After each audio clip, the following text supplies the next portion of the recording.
In this tutorial, you will learn how to generate overlay graphs of genomic positions. These graphs show where genomic regions from different datasets are located relative to one another. You can, for example, correlate binding regions coming from different ChIP-seq experiments, or also, as I will show you, genome annotation with experimental data.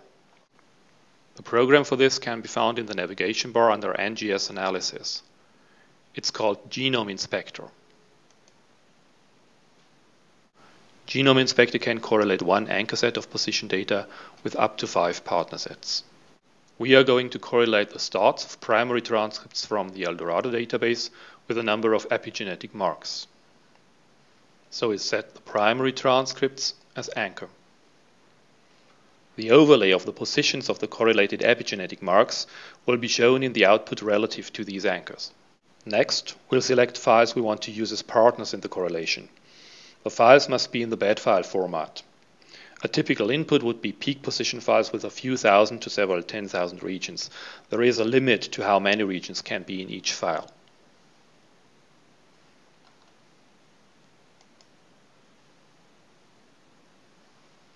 I'm going to upload these files from my local computer.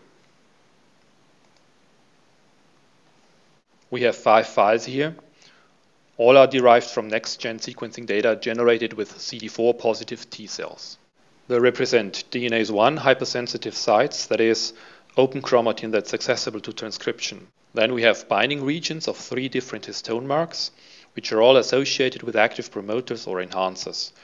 This is histone 3, methylated at lysine 4 in each case. We have the monomethylated, dimethylated, and trimethylated form. Lastly, there are regions of RNA polymerase II binding. After I have selected all the files for uploading, I can close this upload window. The files appear in my list, and I can select them as partners for the correlation. We are going to look at the region 5000 base pairs upstream and downstream from our anchors. So I need to enter a different number here, 5000. The anchor point will be at the start of each transcript in this example.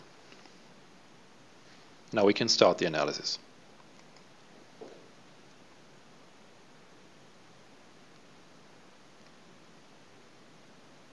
While the analysis is running, a log file is created.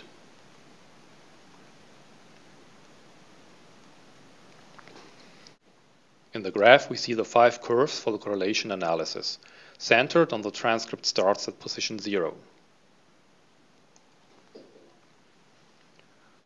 The 2 narrow peaks represent the aggregate coverage with DNase I hypersensitive sites in blue and RNA polymerase II in gray. The 3 histone marks have peaks with 2 maxima up and downstream of the transcription start sites. The trimethylated form has the highest number of correlations, with a maxima close to the center, whereas the di- and monomethylated forms, yellow and light green, flank the transcript starts in greater distances. The table gives you some numbers for each correlation. For example, the number of elements in each set, or the position of the maximum coverage.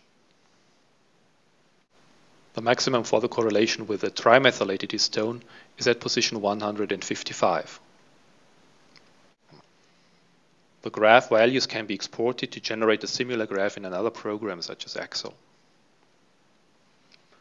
A subset of all correlations or of the genomic elements in each list can be generated based on the correlation distances. For example, I can get a list of the transcripts that have a correlation with the trimethylated form of the histone at the maximum position at 155 base pairs downstream from the transcription start site. You certainly also could specify a broader region there. Now I can submit it. Over 60,000 transcripts have such a correlation. The complete list can be saved in different formats.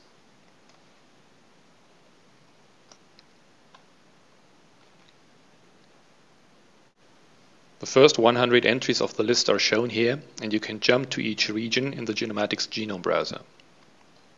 Links to the genome browser are also provided in the downloadable Excel file. If you want to learn what you can see and do there, please watch our genome browser tutorial.